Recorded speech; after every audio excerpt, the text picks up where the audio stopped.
wala tigeni ndakukunda. Ndabisani na nakukunda hewa ya.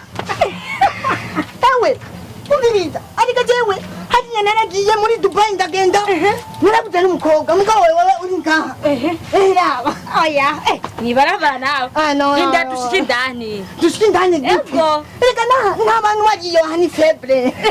Mugani hanze y'urugo. Oya na blame, na blame. Naki? Na blame. Na ngino. Ewe, ahubwo shoma ngaha. Shoma na blame unamuzi saka.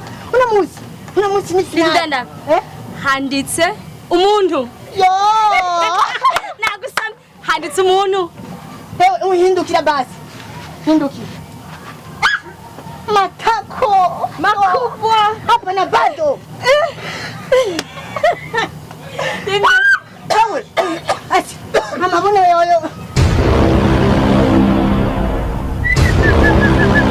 Oya ubiriza. Umukozi wanyu. Nwaze gayo ule uze kuza amasaha igejo. Amasaha igejo. Nato. Ivyo mbona nibiki? Ego, wakato. Zibona nibiki? Oya nandiko nabwira amatara ndoda kuyakora. Ewe umbiriza amatara ndoda kuyakora ejo. Kumugore wanje. Biboneka yuko mvuye ngaha ngiye ku kazi ni wowe undiriye ikintu. Suko. Oya mama magara misi yose turi zuru ngo namugereza ivyombo. Uvuze? Ya mama magara namugereza ivyombo. Ivyondo. Ufata amatako Oya hayo. Ukafyata neza susuko. Kurambabaza brother ibitama.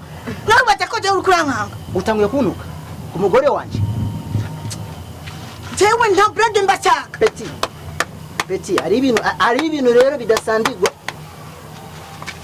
Ndakubwira iki?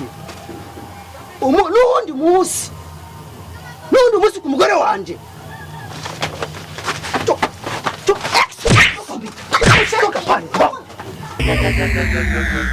Shakuruye.